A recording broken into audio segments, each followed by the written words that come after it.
제가 왜 후진국인 한국으로 가야 하죠? 런던에서 온 이메일을 확인하는 순간 저도 모르게 욕이 튀어나왔습니다. 가디언의 베테랑 정치부 기자인 제가 서울 특파원으로 발령받았다는 내용이었습니다. 제 이름은 엠마 브라운, 런던 정치부에서 20년을 보낸 베테랑 기자입니다. 브렉시트 현장을 누비고 스코틀랜드 독립운동의 열기를 전하고 수많은 총선과 보궐선거를 취재해왔죠. 유럽의 정치 지형을 꿰뚫고 있다는 평가를 받으며 런던 본사에서 승승장구하던 차였습니다. 그런 제가 서울이라뇨? 더구나 갑작스러운 발령이었습니다. 아시아 담당 에디터는 신선한 시각이 필요하다며 마치 휴가를 권하듯 가볍게 말했지만 저에게는 사실상의 좌천이나 다름없었습니다. 미안하네요. 엠마하지만 당신의 경험이 필요해요. 한국의 정치 상황이 매우 흥미로운 국면을 맞이하고 있거든요. 에디터의 말이 귓가에 맴돌았지만 실속 없는 위로로만 들렸습니다. 저는 한국에 대해 아는 것이 거의 없었습니다. 삼성, 현대, 그리고 최근 10대 딸이 열광하는 K-팝 정도. 더구나 아시아의 정치 문화라니. 군부 독재의 역사가 있는 개발도상국에서 무슨 의미 있는 기사가 나올 수 있을까요? 솔직히 화가 났습니다. 20년 동안 쌓아온 제 전문성은 어디에서도 인정받지 못한 채 전혀 모르는 나라로 발령받은 것이 억울했습니다. 게다가 제가 이제껏 써온 정통 정치 기사가 아닌 이른바 문화적 시각을 요구한다는 것도 불만이었죠. 딸아이는 오히려 신이 나서는 제 짐을 싸는 것을 도와주었습니다. 엄마, BTS가 사는 나라잖아요. 정말 부럽다. 저는 한숨이 절로 나왔습니다. 잘 알지도 못하는 나라로 발령받은 것이 과연 옳은 결정일까요? 하지만 이제 와서 거절할 수도 없는 노릇이었습니다. 하지만 인천공항에 도착한 순간부터 저의 편견은 산산조각 나기 시작했습니다. 상상했던 복잡하고 혼잡한 아시아의 공항 대신 마치 미래에 온 듯한 첨단 시설이 눈앞에 펼쳐졌습니다. 입국 심사는 놀랍도록 신속했고 수화물 찾는 곳에서 공항 철도까지 이어지는 동선은 완벽했습니다. 이게 제가 생각했던 그 한국이라고요? 말도 안 돼. 택시를 타고 서울로 향하는 길, 고층 빌딩들이 늘어선 도시 풍경이 차창 밖으로 스쳐 지나갔습니다. 런던의 스카이라인과는 또 다른 미래지향적인 세련됨이 느껴졌습니다. 호텔에 짐을 풀고 저녁을 위해 나섰을 때는 더 큰 충격이 기다리고 있었습니다. 음식을 이렇게 빨리 배달한다고요? 호텔 직원의 설명처럼 스마트폰 앱으로 주문한 저녁 식사가 30분도 안 되어 도착했어요. 영국에서는 상상도 할 수 없는 속도였습니다. 거리에는 새벽까지 영업하는 가게들이 즐비했고 밤늦게도 젊은이들로 활기가 넘쳤습니다. 후진국이라고 제가 정말 잘못 생각했네요.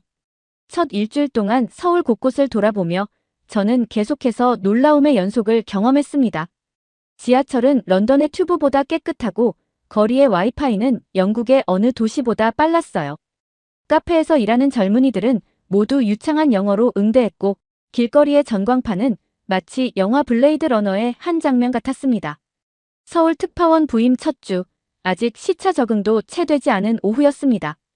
임시 사무실로 사용하고 있는 호텔 책상에 앉아 보도자료들을 검토하고 있을 때 런던 본사에서 다급한 메시지가 왔습니다. 엠마, 지금 서울에서 대규모 시위가 예정되어 있다고 하던데 상황 파악돼요? 본사의 메시지를 읽자마자 저는 한숨이 나왔습니다. 아직 한국 정치의 기본적인 상황도 제대로 파악하지 못한 상태였기 때문입니다. 영국에서의 마지막 취재가 떠올랐습니다.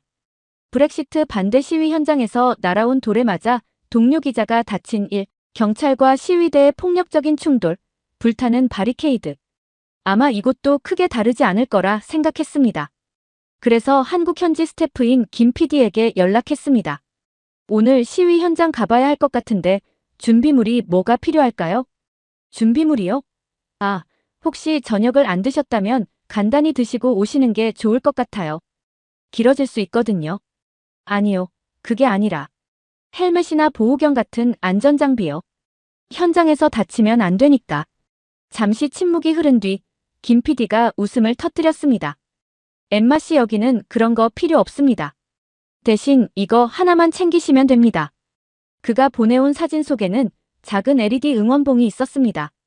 지금 농담하시는 건가요? 아니요. 아, 그리고 혹시 K-팝 좋아하세요? 오늘 즉석 공연도 있을 거예요. 그의 말을 도저히 이해할 수 없었습니다. 시위 현장에서 무슨 공연이란 말입니까? 더구나 저는 정치부 기자입니다. 문화면 기사를 쓰러 온 게 아닌데 말이죠. 서둘러 카메라맨과 함께 장비를 챙겼습니다. 물론 김 PD의 만류에도 불구하고 헬멧과 보호경도 넣었죠. 20년 경력의 기자로서 시위 현장의 위험성을 모를 리가 없었으니까요. 본사에는 뭐라고 보고할까요? 카메라맨이 물었습니다. 일단 최악의 상황을 대비해야겠죠. 그때 휴대폰으로 현장 사진이 하나 전송되었습니다. 국회 앞 광장에서 한 어린 소녀가 LED 촛불을 들고 웃고 있는 모습이었습니다. 이게 도대체 무슨? 영국의 상식으로는 이해할 수 없는 광경이었습니다. 시위 현장에 어린아이가 웃으며 서 있다니요. 이게 바로 제가 마주하게 될 새로운 민주주의의 모습이었다는 것을 그때는 미처 알지 못했습니다. 택시를 타고 국회 앞으로 향하면서 저는 노트북을 펴고 급하게 한국의 시위 문화에 대해 검색하기 시작했습니다. 2016년 촛불혁명, 1987년 민주화 운동. 하지만 어떤 자료도 제가 곧 목격하게 될 광경을 충분히 설명해주지는 못했습니다. 시위 현장으로 향하는 택시 안에서 저는 계속해서 안전모의 끈을 만지작거리고 있었습니다. 택시가 국회 앞 몇 블록 전에서 멈춰 섰을 때 이미 거리는 인파로 가득했습니다. 하지만 첫 인상은 충격 그 자체였습니다. 잠깐만요. 저게 정말 시위 맞나요? 수많은 사람들이 모여 있었지만 제가 예상했던 분노에 찬 함성도 날카로운 구호도 보이지 않았습니다. 대신 들려온 것은 사방에서 울려 퍼지는 K-팝 음악이었습니다. 시위대 한가운데서 수십 명의 젊은이들이 뚜두뚜두에 맞춰 안무를 따라추고 있었고 주변 사람들은 형형색색의 LED 응원봉을 흔들며 박자를 맞추고 있었습니다. 이건 콘서트장인가요? 시위 현장인가요? 김 PD가 웃으며 대답했습니다. 둘 다예요. 우리는 이렇게 하거든요. 거대한 광장은 마치 하나의 빛의 바다 같았습니다. 수만 개의 LED 응원봉과 촛불이 만드는 장관은 압도적이었습니다. 특히 놀라웠던 것은 그 빛의 움직임이 마치 안무를 하듯 질서정연했다는 점입니다. 저기 보세요. 카메라맨이 가리킨 곳에서는 한 무리의 고등학생으로 보이는 젊은이들이 BTS의 봄날을 부르고 있었습니다. 그들이 든 피켓에는 정치적 메시지가 적혀 있었지만 그것을 전달하는 방식은 마치 학교 축제 같았습니다. 우리는 이렇게 해요. 즐겁게, 하지만 진지하게. 옆에서 취재하던 한국 기자가 설명해 주었습니다. 군중 속을 걸으며 더 놀라운 광경들을 목격했습니다. 한 구석에서는 드럼 서클이 만들어져 즉흥 공연이 펼쳐지고 있었고 다른 쪽에서는 시민들이 직접 만든 풍자극이 공연되고 있었습니다. 그리고 그 모든 공간을 형형색색의 LED 빛이 수놓고 있었죠. 저기 보세요. 새로운 플래시몹이 시작되나 봐요. 갑자기 한 구석에서 트와이스의 치얼업이 울려 퍼졌습니다. 마치 약속이라도 한 듯이 수백 명의 시민들이 일제히 LED 응원봉의 색을 바꾸고 안무를 따라하기 시작했습니다. 그들 중에는 정장 차림의 회사원도 교복 입은 학생도 심지어 할머니도 있었습니다. 이게 말이 되나요? 저도 모르게 중얼거렸습니다. 옆에 있던 대학생으로 보이는 청년이 제 말을 들었는지 웃으며 말했습니다. 왜 안 되죠? 우리의 목소리를 내는 데는 즐거움도 필요하잖아요. 게다가 이렇게 하면 더 많은 사람들이 참여할 수 있고 서로를 이해할 수 있어요. 그의 말에 수긍할 수밖에 없었습니다. 이것은 단순한 시위가 아닌 시민들의 축제였고 민주주의의 새로운 표현 방식이었습니다. LED 응원봉은 단순한 장식이 아닌 그들의 연대를 상징하는 도구였던 거죠. 밤이 깊어갈수록 광장은 더욱 화려해졌습니다. 수만 개의 LED 빛이 만드는 물결은 마치 살아있는 생명체처럼 움직였고 K-팝 음악은 계속해서 울려 퍼졌습니다. 그리고 그 속에서 시민들은 자신들의 메시지를 평화롭게 하지만 분명하게 전달하고 있었습니다. 본사에 보낼 첫 기사를 쓰며 저는 이렇게 적었습니다. 이것은 혁명의 새로운 얼굴입니다. LED 빛으로 총을 대신하고 K-팝으로 분노를 승화시키는 아마도 세계에서 가장 아름다운 시위가 아닐까요? 한밤중 국회 앞 광장에서 마주한 광경에 저는 계속 고개를 갸우뚱거렸습니다. 특히 시선을 사로잡은 것은 아이를 데리고 나온 가족들이었습니다. 저기 보세요. 유모차네요. 유모차를 끌고 있는 젊은 부부에게 다가갔습니다. 아기와 함께 나오셨네요. 위험하지 않으세요? 제 질문에 젊은 아빠가 웃으며 대답했습니다. 전혀요. 오히려 이런 현장을 아이에게 보여주고 싶었어요. 비록 아직 어리지만 우리 아이가 자라서 이날을 기억했으면 해서요. 민주주의는 이렇게 평화롭게 실천하는 거라고.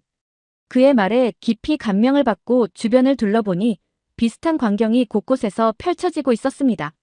초등학생 자녀의 손을 잡고 있는 부모님들, 할아버지 할머니와 함께 온 10대들, 심지어 세 세대가 함께 참여한 가족들도 보였습니다.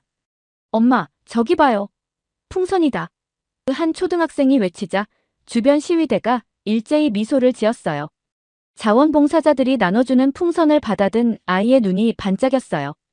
특히 인상적이었던 것은 노부부의 모습이었습니다. 80년대에는 최루탄을 맞으며 싸웠어요. 그때는 아이들을 데리고 나올 수도 없었죠. 하지만 보세요.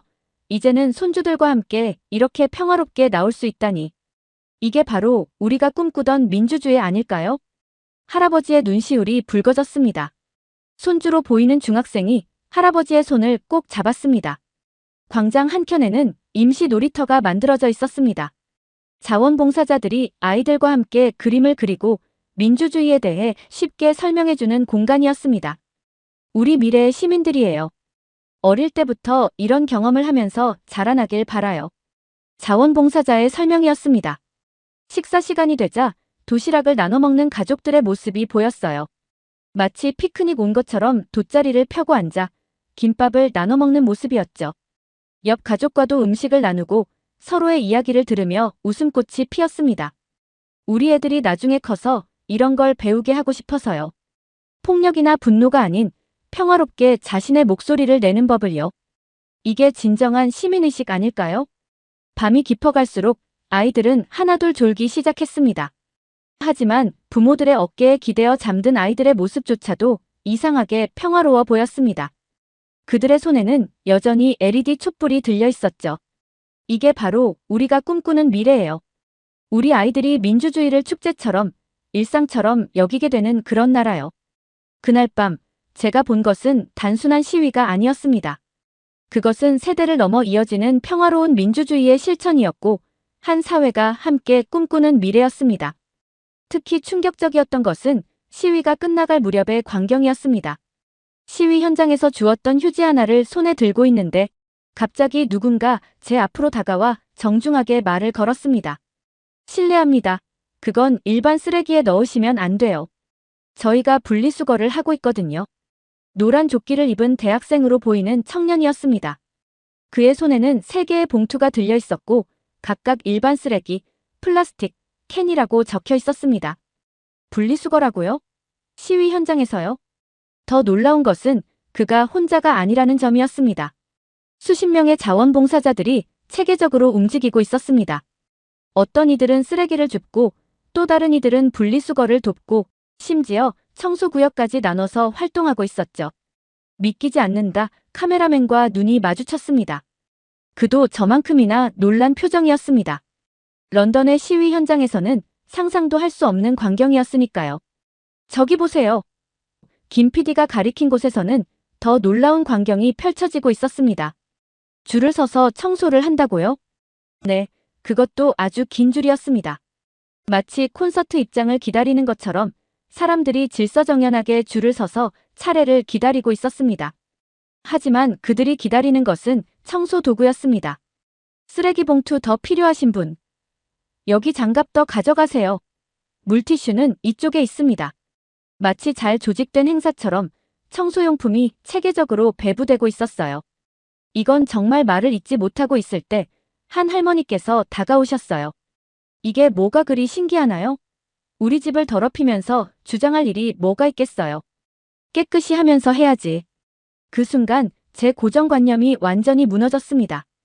이것은 단순한 청소가 아닌 하나의 시민의식이었던 거죠. 이게 말이 되나요? 시위 전보다 거리가 더 깨끗해져 있었기 때문입니다. 누군가 원래보다 더 깨끗하게 만들고 가자고 외치자 사람들이 웃으며 동참했다고 합니다. 본사에 보낼 기사의 첫 문장을 고치고 또 고쳤습니다. 어떻게 써야 이 광경을 제대로 전달할 수 있을까요? 결국 이렇게 적었습니다. 오늘 저는 시위 현장에서 청소하는 법을 배웠습니다. 아니, 어쩌면 진정한 시민의식이 무엇인지를 배웠는지도 모릅니다. 그들은 분노하면서도 질서를 지켰고 저항하면서도 책임을 잊지 않았습니다. 이것이 바로 성숙한 민주주의의 모습이 아닐까요? 그날 밤 호텔로 돌아와 제 헬멧과 보호경을 바라보며 웃음이 났습니다. 그것들은 이제 제가 얼마나 한국의 시위 문화를 오해하고 있었는지를 보여주는 증거가 되어버렸으니까요. 오늘 시위장을 취재하면서 많은 생각이 들었습니다. 런던과 서울, 두 도시의 시위 문화는 마치 다른 행성의 것처럼 느껴졌기 때문입니다. 우선 시위가 시작되기 전부터 큰 차이가 있었습니다. 런던에서라면 시위 전날 경찰은 상점들의 임시 셔터를 내릴 것을 권고하고 인근 주민들에게는 외출을 자제하라는 문자를 보냅니다. 하지만 서울에서는 오히려 반대였습니다. 시위대 인근 상점들은 평소처럼 영업을 했고 오히려 매출이 늘었다고 합니다. 시위 참가자들이 음료를 사 마시고 간식을 구입하는 등 일상적인 소비 활동을 이어갔기 때문입니다. 시위 참가자들의 구성도 완전히 달랐습니다. 런던의 시위대는 주로 20-30대의 젊은 층이 중심이 되며 대부분 격렬한 구호를 외치며 행진합니다. 하지만 서울의 시위 현장에서는 놀랍게도 모든 연령층을 볼 수 있었습니다. 유모차를 끈 젊은 부부부터 손주의 손을 잡은 노인까지, 심지어 가족 단위로 도시락을 싸와서 피크닉처럼 시위에 참여하는 모습도 보였습니다. 런던과 서울의 시위 문화는 그 준비부터 진행, 마무리까지 완전히 다른 양상을 보입니다.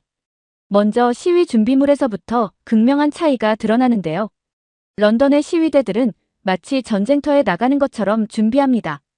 최루탄에 대비한 보호 마스크를 쓰고 경찰과의 충돌에 대비해 헬멧을 착용하며 부상자가 발생할 것을 예상해 구급약을 챙깁니다. 심지어 체포될 상황까지 대비해 변호사 연락처를 미리 준비하죠. 반면 서울의 시위 참가자들이 준비하는 물품들은 마치 축제나 소풍을 떠나는 것 같은 인상을 줍니다. LED 촛불과 응원봉으로 평화로운 의사 표현을 준비하고 돗자리와 간식을 챙겨 가족들과 함께 시간을 보낼 준비를 합니다. 더욱 놀라운 것은 쓰레기 봉투를 미리 준비한다는 점인데 이는 시민의식이 얼마나 성숙했는지를 보여주는 단적인 예시라고 할 수 있습니다.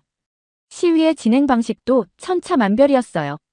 런던의 시위는 격렬한 구호 외침과 도로 점거로 시작해 경찰과의 대치로 이어지고 종종 폭력적 충돌이 발생하며 체포자가 속출하는 등 마치 전쟁터를 방불케 합니다. 하지만 서울의 시위는 마치 하나의 문화 행사처럼 진행됩니다. 공연이 열리고 시민들은 질서정연하게 행진하며 놀랍게도 자발적으로 청소까지 합니다.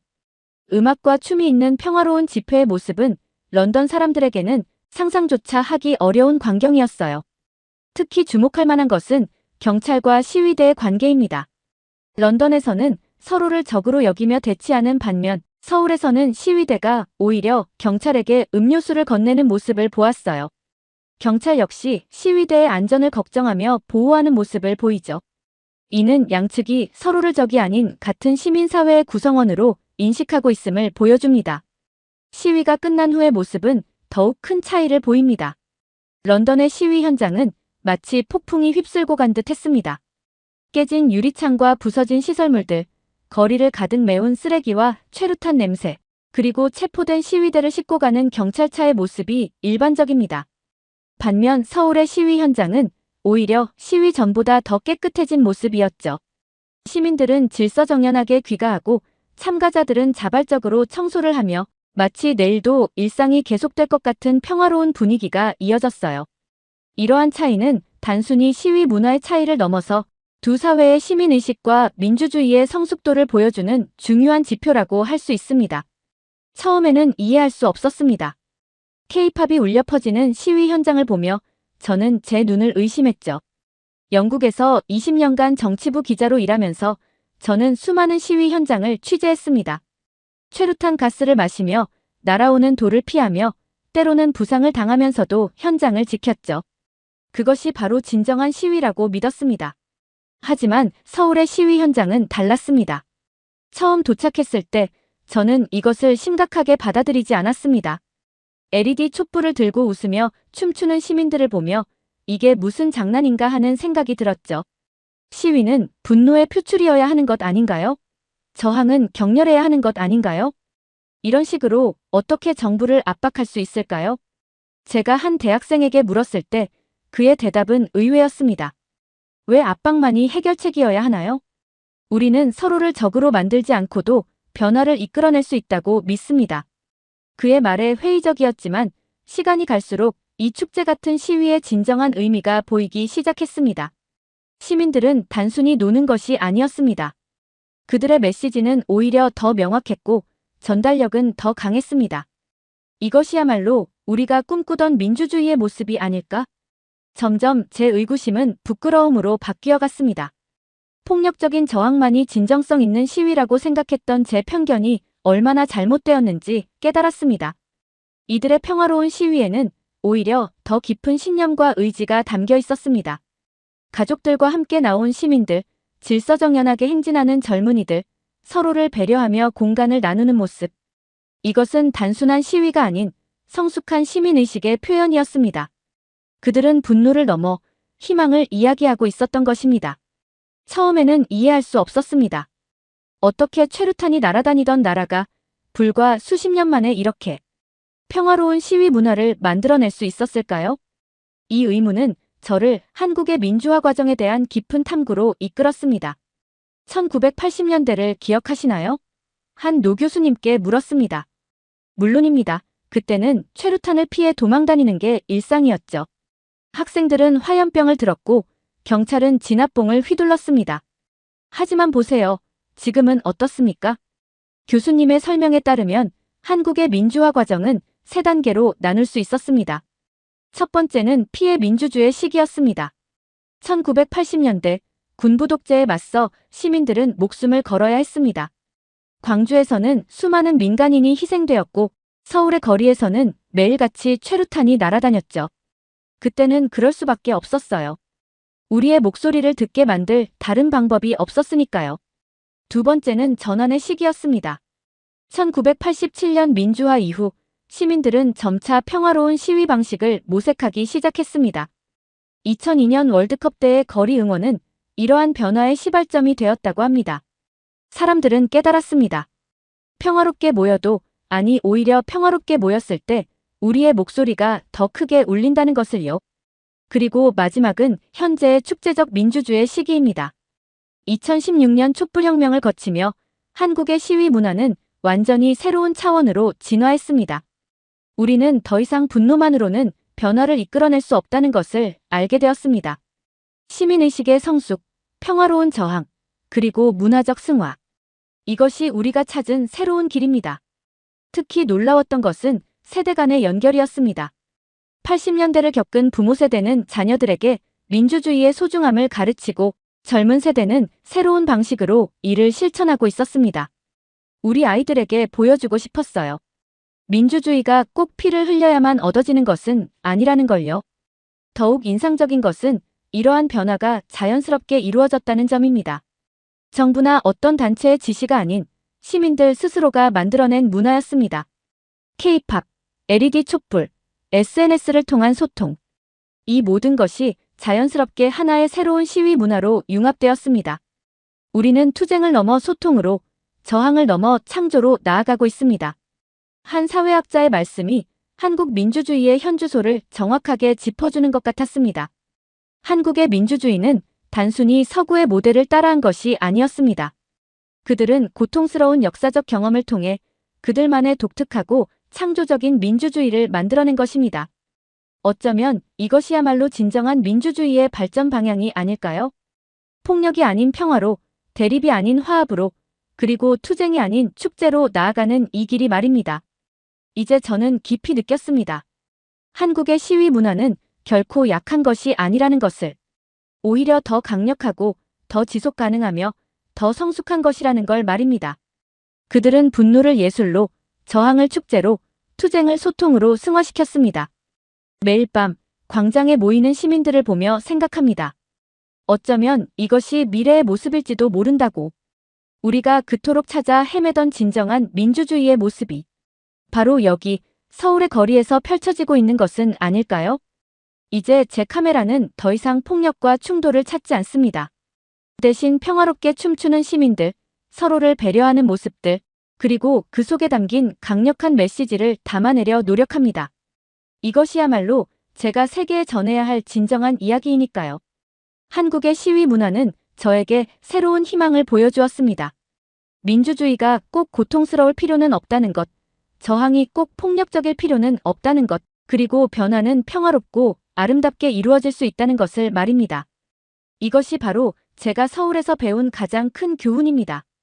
그리고 이제 이 이야기를 전 세계에 전하고 싶습니다. 그리고 기사를 적어 내려갔습니다. 춤추는 민주주의 서울발 특파원 르포. 오늘 밤 서울의 거리에서 저는 민주주의의 새로운 얼굴을 보았습니다. 형형색색의 LED 촛불이 밤하늘을 수놓은 국회 앞 광장. 수만 명의 시민들이 모였지만 그 어디에서도 분노나 폭력의 징후는 찾아볼 수 없었습니다. 대신 K-팝 음악이 울려 퍼지고 시민들은 춤을 추며 자신들의 목소리를 내고 있었습니다.